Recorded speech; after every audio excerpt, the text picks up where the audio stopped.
इस लेक्चर में इंग्लिश और हिंदी का यूज किया गया है। The language used in this lecture is English and Hindi.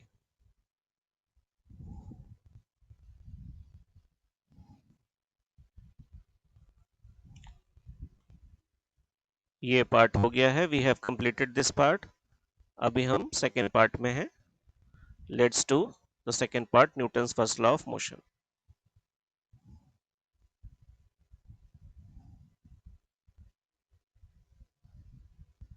Recap of previous concepts. अगर पिछले सारे लेक्चर्स आपके क्लियर हैं तो ही आगे मूव कीजिए। अगर रिकैप समझने में कोई प्रॉब्लम हो रहा है देन आप पिछले लेक्चर्स देख लीजिए और फिर वापस आइए। If you have any problem in understanding recaps then go to the previous lectures and then come back.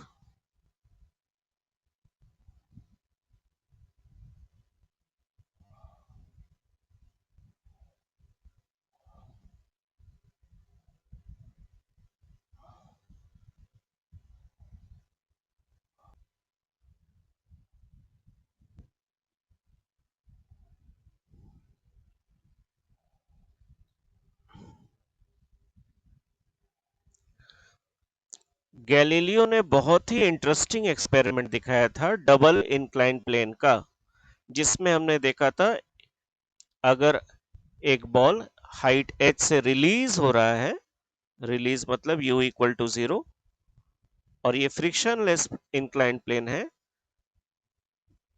Then this ball reaches same height h। ये बॉल सेम हाइट h में पहुंच जाता है। तो गैलीलियो ने क्या किया था? गैलीलियो ने इस एक्सपेरिमेंट के थ्रू ये शो किया कि अगर इस इंक्लाइन प्लेन का जो लेंथ है, एंगल है, दिस एंगल, ये एंगल को अगर डिक्रीज कर दे, कम कर दे, और फिर से इस बॉल को रिलीज करे तो ये फिर से सेम हाइट h तक पहुंच जाएगा, यानी इस बार ये ज्यादा डिस्टेंस d डैश कवर करेगा, ये वाला डिस्टेंस।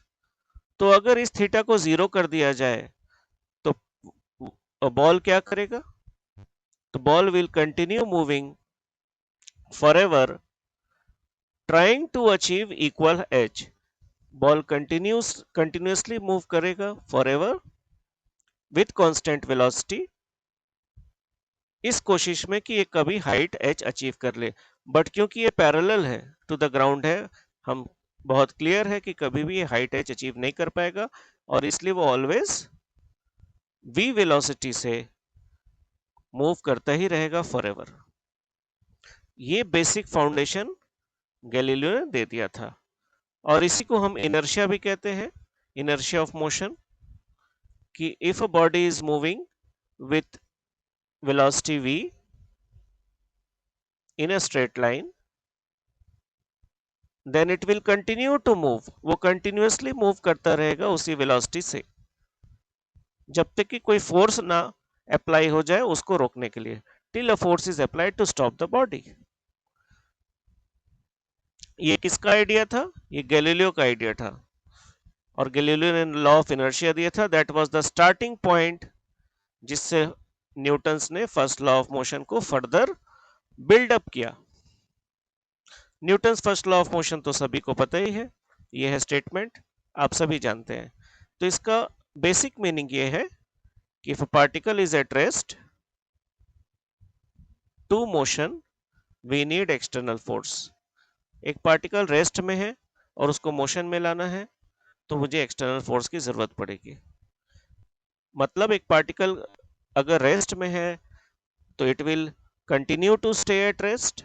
एक पार्टिकल अगर मोशन में है विथ कांस्टेंट वेलोसिटी तो वो मोशन में ही कंटिन्यू रहना चाहेगा।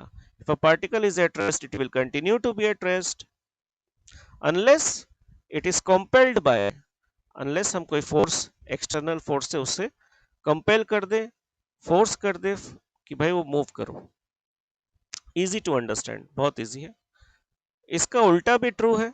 कन्वर्सिवली we can say if a object is in motion moving in a straight line, अगर कोई ऑब्जेक्ट मोशन है कांस्टेंट वेलोसिटी v से मूव कर रहा है तो उसको स्टॉप करने के लिए भी मुझे एक एक्सटर्नल फोर्स का जरूरत होगा, अदरवाइज वो वेलोसिटी v से मूव करते रहेगा फॉरएवर। ये बात गैलीलियो ने भी साबित किया था। So if an object is in motion and we want to if an object is in motion and we want to stop the body, then also we need external force. Okay,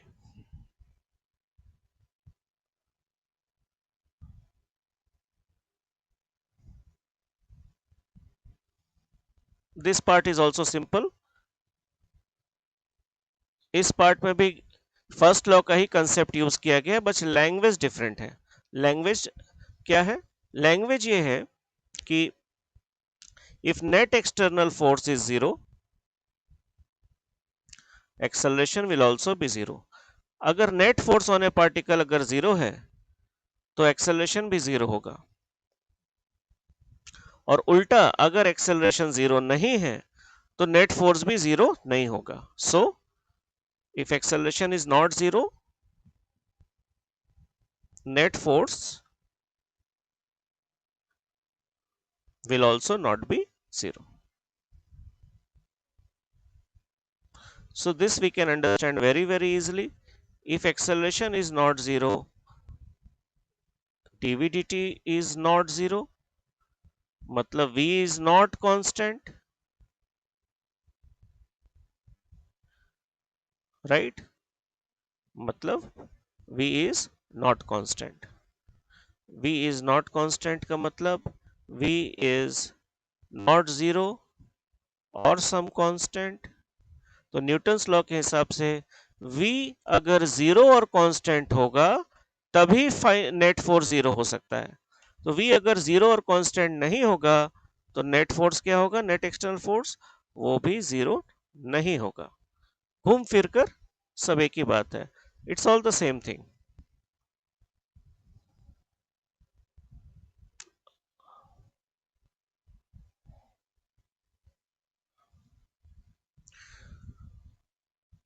यहां पर समझाया गया है कि अगर particle rest में है या कांस्टेंट स्पीड से मूव कर रहा है तो क्या कोई फोर्स है ही नहीं? आंसर है नहीं. फोर्सेस हैं, फोर्सेस हैं, लेकिन जितने भी फोर्सेस हैं वो एक दूसरे को कैंसिल करके नेट फोर्स क्या कर दे रहे? Zero. So yes, if velocity is zero और constant, there are forces but they cancel out and give the resultant force equal to zero. So v equal to zero और constant forces but net external force is zero. So there are forces but they cancel out and give net external force zero. So when v equal to zero or constant, when the particle is rest or moving uniformly in a straight line, इसका यही मतलब है कि there may be forces, they may not be forces, there may be forces and they are cancelling out क्योंकि final net force has to be zero. Final force को तो zero होना ही है because particle is rate or constant, मतलब इसका it has no acceleration. और Newton ने साफ साफ कह दिया, Newton stated very clearly, no acceleration मतलब no force, no net force. तो ये इस पूरा चीज का मीनिंग है. यहाँ पर ये भी बताया जा रहा है, it's explained here that if a motion on earth generally experiences friction and viscous drag and all other resistive forces, but still if a particle is in rest or uniform motion, in spite of these forces, the rest or uniform motion means net external force zero. All these forces are cancelling out. तो एक object अगर अर्थ में normally friction, viscous drag और बाकी resistive forces तो experience करते ही हैं, लेकिन उसके बावजूद भी अगर वो रेस्ट में है या यूनिफॉर्म मोशन में है, तो चाहे रेस्ट और यूनिफॉर्म मोशन मतलब चाहे कितने भी फोर्सेस हों, कोई और फोर्सेस जरूर होगा जो उसको कैंसिल कर दे और नेट फोर्स जीरो हो जाएगा. यही that is the whole purpose of this paragraph.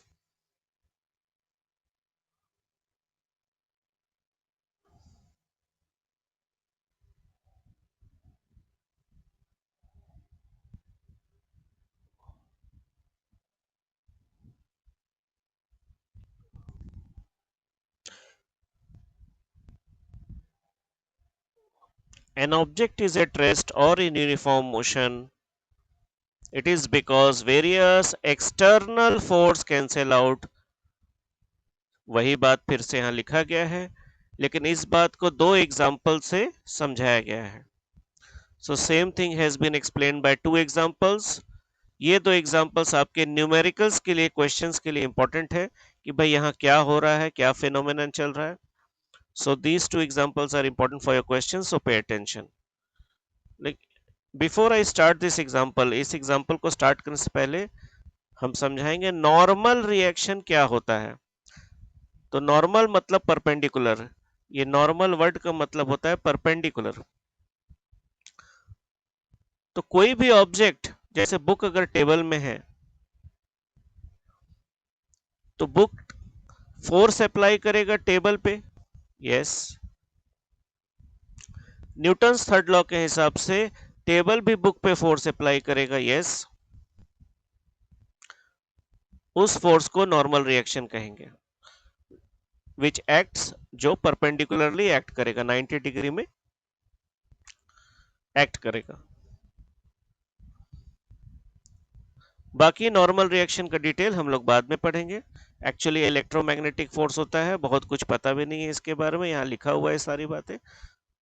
अभी इतना इनफ है कि टेबल भी फोर्स अप्लाई करेगा ऑन बुक परपेंडिकुलर डायरेक्शन में, उसको नॉर्मल रिएक्शन कहते हैं. सो table will also apply a reaction force on the book at 90 degree and that will be called normal reaction.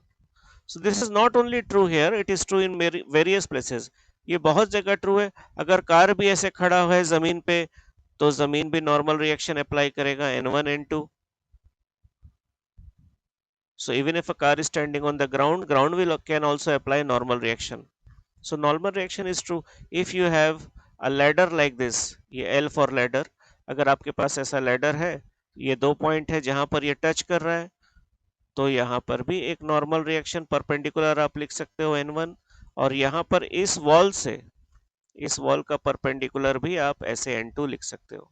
ये मैंने छोटा सा आइडिया दे दिया. So I have just given you an idea that even if a ladder is as shown here, then at these 2 points of support there will be normal reaction N1 and N2 perpendicular to the wall. So this is a brief idea of normal reaction. This much is enough to understand this paragraph. Okay, well, now, so a book is kept on a table. It is subjected to two external forces. What are those two external forces?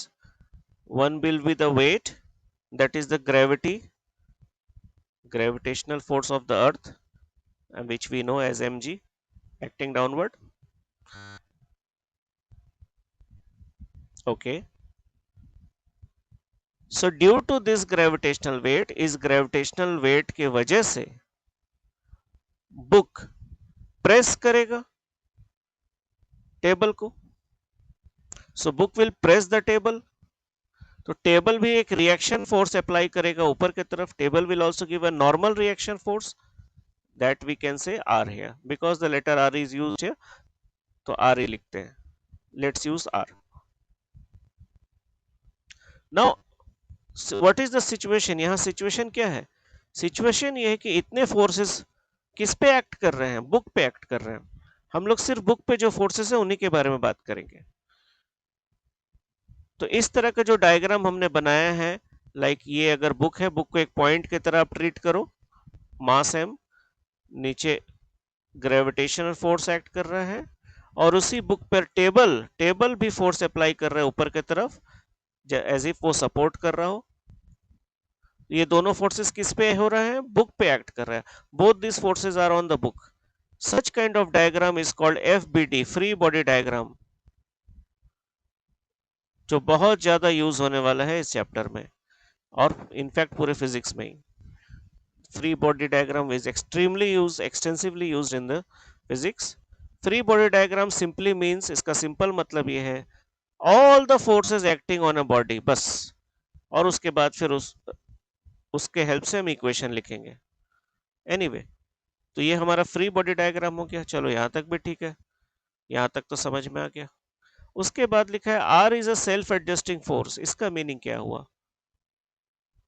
इसका meaning ये है कि आप अगर मास m बढ़ा देंगे, if you increase mass m, so this weight mg will increase, so I am increasing the weight mg vector increase हो गया। And the book is still at rest, book अभी भी रेस्ट में है, तो नेट फोर्स क्या होना चाहिए? नेट फोर्स होना चाहिए कि जीरो। तो फोर्स को कैंसिल कर देना होगा एक दूसरे को। तो फोर्स तब कैंसिल होगा जब मैं equal and opposite force normal reaction draw करेंगे। तो देखो, नेट फोर्स जीरो करने के लिए नॉर्मल रिएक्शन जो है अपने आप को एडजस्ट करके equal to the weight mg हो गया। So to make the net force zero, because book is at rest, so net force should be zero. And if I increased mass mg, if I increase mass m, weight mg has been increased. Since weight mg has increased, r has also increased to make total force zero on the book. So r has is a self-adjusting force. Previously r was a small vector because mg was small. Now r has adjusted itself. अब r ने अपने आप को adjust कर लिया mg के बराबर. So pretty simple. Forces are not known fully, माने आर जिसका कॉजेस जो है, आर किस वजह से हो रहा है, ये पूरा अभी तक पता नहीं। मैं आपको थोड़ा आइडिया दे देता हूँ कि बुक और टेबल के बीच में बहुत सारे एटम्स हैं, राइट? तो एक इलेक्ट्रोमैग्नेटिक टाइप का फोर्स प्रोड्यूस होता है जिसके वजह से नॉर्मल रिएक्शन मिलता है। इतना इनफ इतना आइडिया इनफ है फॉर फुल फिजिक्स आपके लिए, हमारे पूरे सिलेबस के लिए इतना रीजन काफी है कि कुछ इलेक्ट्रोमैग्नेटिक फोर्सेस होते हैं। फाइनल जो मुझे रिजल्टेंट मिलता है वो आर है। इतना नॉलेज से आपका काम चल जाएगा, बट पूरा डिटेल हमें अभी तक पता नहीं है। एनीवे, लेकिन हमारे काम की बात यह है कि स्टेट ऑफ मोशन पता है हमें। स्टेट ऑफ मोशन मतलब ये पार्टिकल, ये बुक एट रेस्ट है, वो तो मुझे पता है। तो अगर बुक एट रेस्ट है तो न्यूटन्स लॉ से हम कुछ इक्वेशंस को लिख सकते हैं। कैसे लिख सकते हैं इक्वेशन, देखते हैं।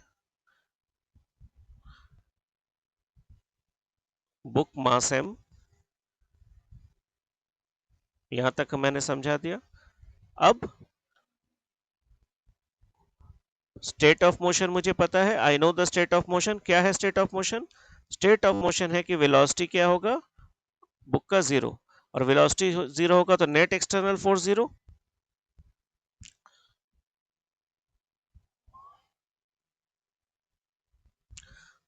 नेट एक्सटर्नल फोर्स क्या है यहाँ पर? What is the net external force here? If upward is positive और डाउनवर्ड नेगेटिव है, तो हम कह सकते हैं कि net force with proper sign R, R के लिए प्लस और डाउनवर्ड के लिए नेगेटिव, ये है नेट एक्सटर्नल फोर्स, और that should be equal to zero. ये इक्वल टू जीरो मैंने कर दिया। तो यहां से मुझे क्या मिल गया? R is equal to M G. Reaction force is equal to weight of the body. M G को कभी कभी वेट डब्ल्यू भी लिखते हैं। ये मुझे कुछ इक्वेशंस मिल गया। स्टार्टिंग में कुछ भी, कोई इक्वेशंस नहीं था, कुछ भी नहीं था हमारे पास। नाउ हमने न्यूटन्स फर्स्ट लॉ को यूज करके कुछ इक्वेशंस देखो निकाले, कुछ मैथमेटिकल कैलकुलेशन किया। In the beginning we had nothing, no equation, only book table. Using Newton's law see we have found some kind of mathematical equations. This is one of the use of Newton's law, one of the example. Therefore, we can conclude first law of motion that R is equal to weight mg. We have proved that. Okay. So,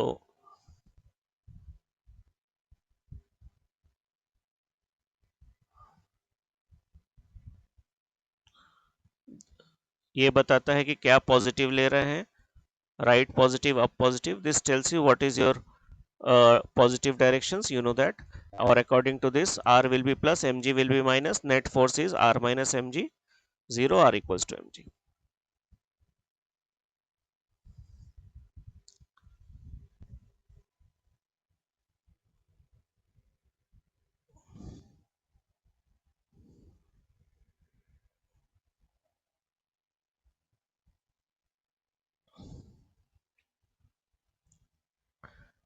there is an incorrect reasoning here. A wrong statement is given, wrong reason. यहाँ पर wrong statement क्या है? Since W equal to R, हाँ भाई W equal to R, यहाँ तक तो ठीक है. तो फोर्स कैंसिल हो जाता है, हाँ फोर्स कैंसिल हो जाता है. Therefore book is at rest, इसलिए बुक रेस्ट में है. तो भाई इसमें रॉन्ग क्या है? इसमें रॉन्ग क्या है वो मैं आपको समझाता हूं. इसमें लॉजिक में रॉन्ग है. क्या रॉन्ग है? लॉजिक में ये रॉन्ग है कि अगर W इक्वल टू R है, यानी ये दोनों इक्वल टू ईच अदर है, तो नेट एक्सटर्नल फोर्स, ज्यादा बेटर होगा यहां लिखना, नेट एक्सटर्नल फोर्स कैंसिल हो जा रहा है. And therefore book is at rest. अगर नेट एक्सटर्नल फोर्स कैंसिल हो जाता है, नेट एक्सटर्नल फोर्स अगर कैंसिल हो जाता है यानी जीरो हो जाता है, तो वहां से हमारा कंक्लूजन क्या है? वहां से हमारा कंक्लूजन है A will be zero according to Newton's first law. So if net external force is zero, A is also zero according to Newton's first law. So what is wrong here? The wrong here further is, at least you can write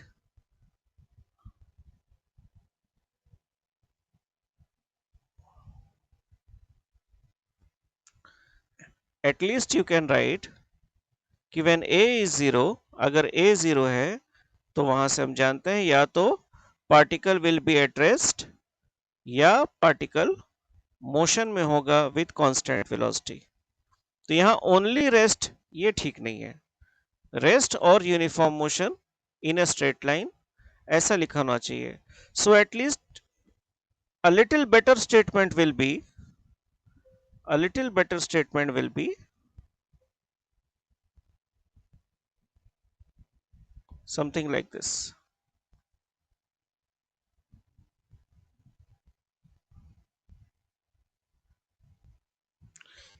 इससे भी ज्यादा better statement चाहिए तो वो यहां लिखा हुआ है. Even better statement is written here. और उसका मीनिंग क्या है वो मैंने यहां पर आपको समझा दिया. फिर से मैं बता देता हूं. यहां पर मीनिंग ये है कि क्योंकि बुक रेस्ट में है, लॉजिक समझिए उल्टा, क्योंकि हम देख रहे हैं बुक रेस्ट में है, because we are watching that book is in rest, we have observe that. So net force हम जीरो लिखेंगे according to Newton's first law. Hence we will write net force zero according to Newton's first law. So हम लिखेंगे net force zero की वजह से R minus M G zero, और उसके वजह से R equal to M g मुझे मिलेगा. तो ये जो सीक्वेंस है, इसके बाद ये, इसके बाद ये, इसके बाद ये है correct sequence. So since the particle is at rest, मतलब book is at rest, net force zero. Net force zero मतलब R minus mg is net force, that is zero. So R equal to mg. This sequence is important. और यही बात यहाँ बोला गया. That's what is written here. You can read. Since the book is observed to be at rest, this part, net external force on it must be zero, this part, according to Newton's first law. Yes, this implies that normal reaction, matlab normal force must be equal and opposite to the weight. Normal force must be equal and opposite to the weight, and then they should be equal to each other. तो मैंने ये बात भी आपको explain कर दिया अच्छे से.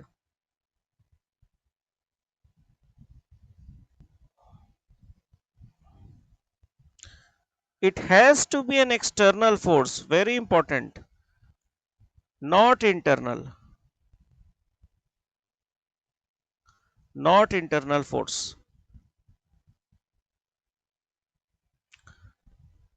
So यहाँ पर 3 cases लिया गया है. 3 cases has been taken here. The first is this car. Now we will talk about this car. इस कार के बारे में बात करेंगे. First is this car is at rest. ठीक है भाई.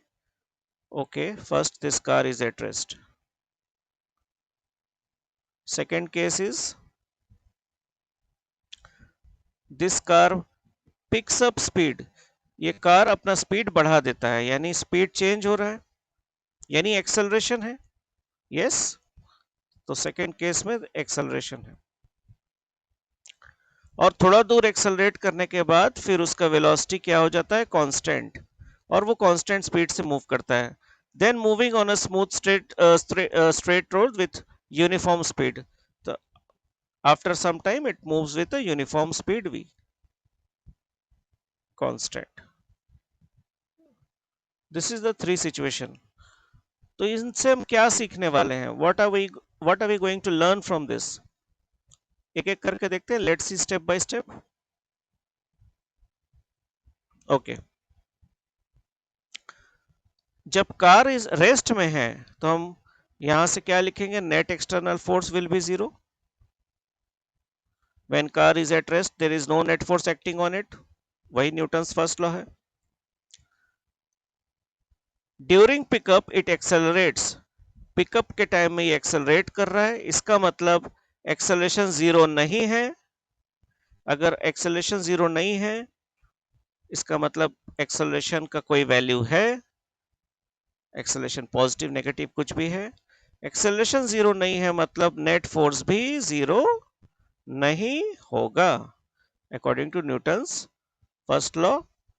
ये भी बोल सकते हैं, ये सीखने को मिला। उसके बाद क्या हुआ? What happened after that? तो during pickup it accelerate, this must happen due to a net external force. तो जब एक्सेलरेशन होगा तो कुछ नेट एक्सटर्नल फोर्स आपको मिलेगा ही मिलेगा, वो जीरो नहीं होगा। You will get some net external force when there is an acceleration. Note it has to be an external force. उसको external force ही रहना होगा, internal नहीं। Internal force has no role here. और थर्ड केस क्या है? When velocity is constant. When velocity constant तो फिर से net force zero according to Newton's first law. When velocity is constant then again net force will be zero. So this is the whole scenario.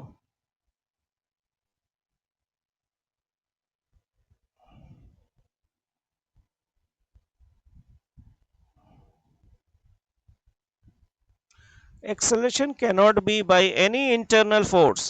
Internal force से कभी भी acceleration नहीं होगा, इस बात को अच्छे से याद रख लीजिए। एक्चुअली किसी भी ऑब्जेक्ट के अंदर जो इंटरनल फोर्सेस होता है वो एक दूसरे को कैंसिल आउट हमेशा कर लेते हैं, ऑलवेज।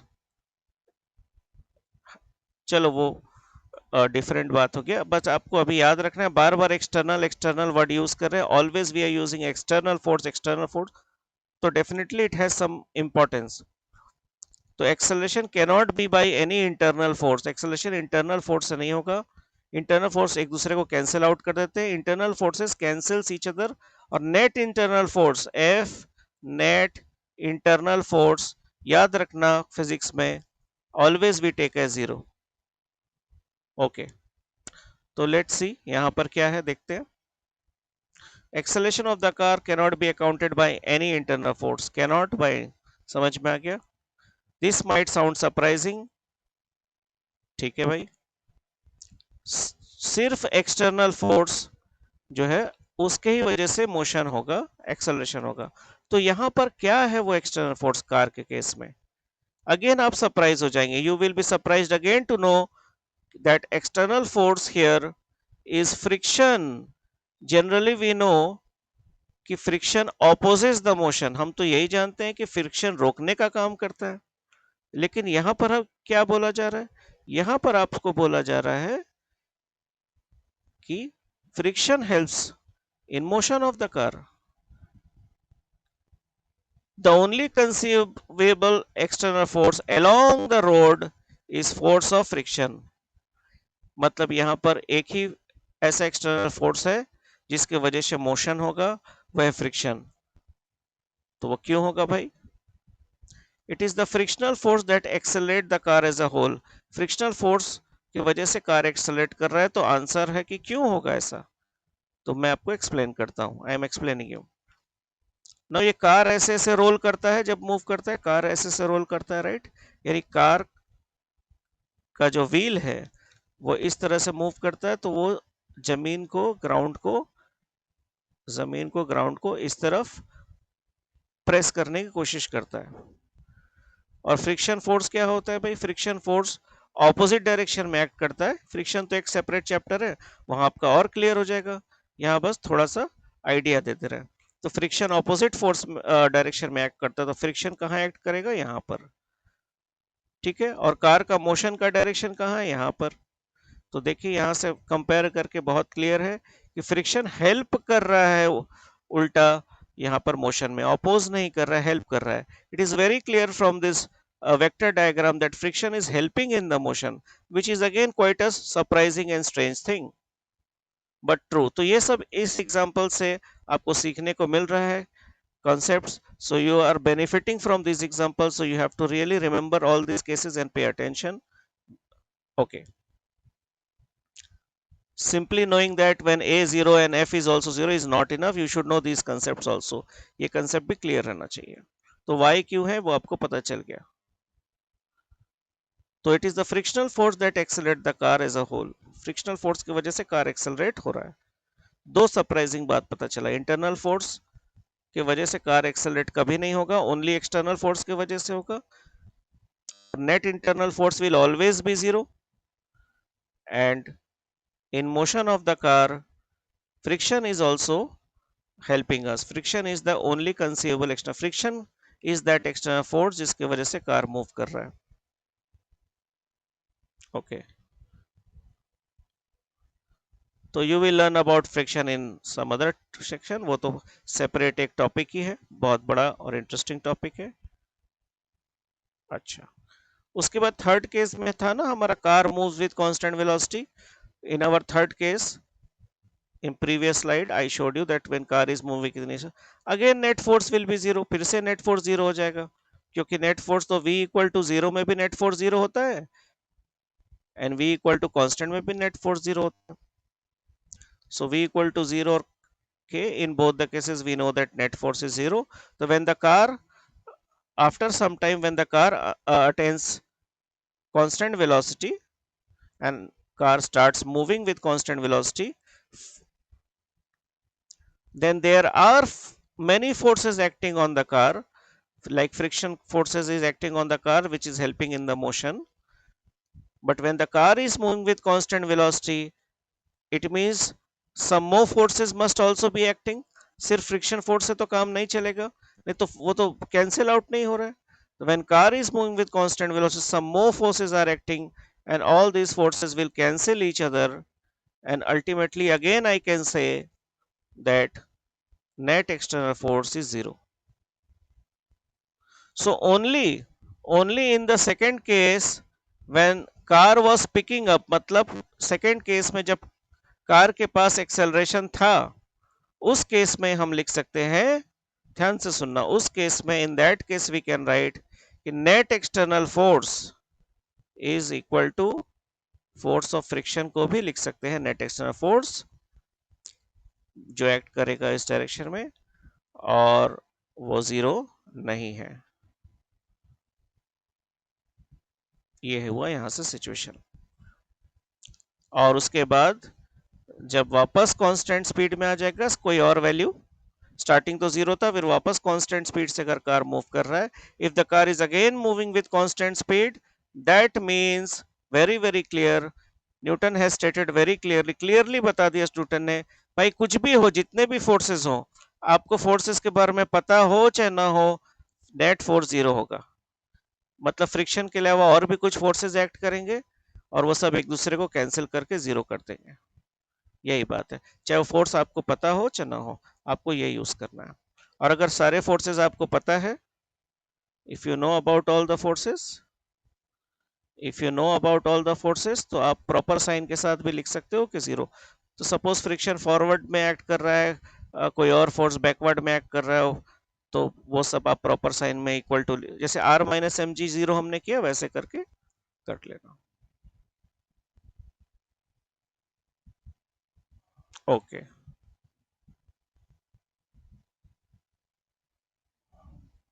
तो ऑब्वियसली यहाँ थोड़ा क्यूरियोसिटी तो आएगा कि भाई और क्या क्या फोर्स एक्ट कर रहा है फ्रिक्शन के अलावा.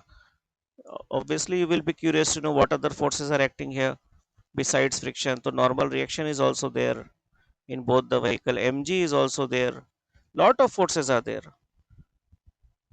But right now what you have to keep in mind, अभी आपको इतना ही याद रखना है, कॉम्प्लिकेटेड नहीं करना है, कि फिर से जब कांस्टेंट वेलोसिटी हो गया तो फिर से नेट फोर्स जीरो हो गया, अब चाहे वो जो भी फोर्सेस हो.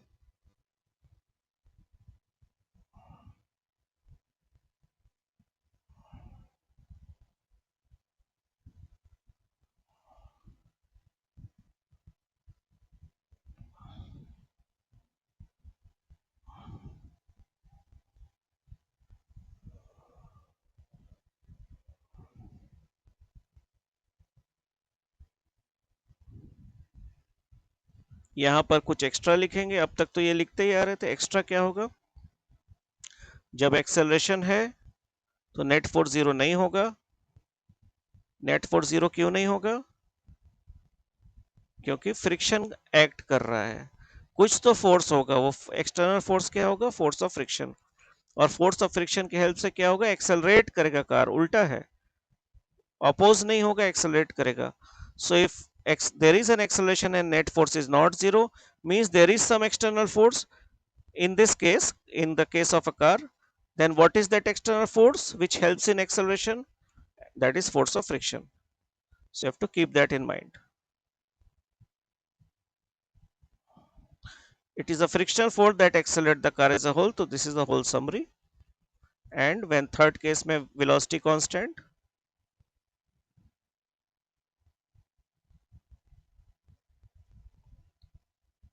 0.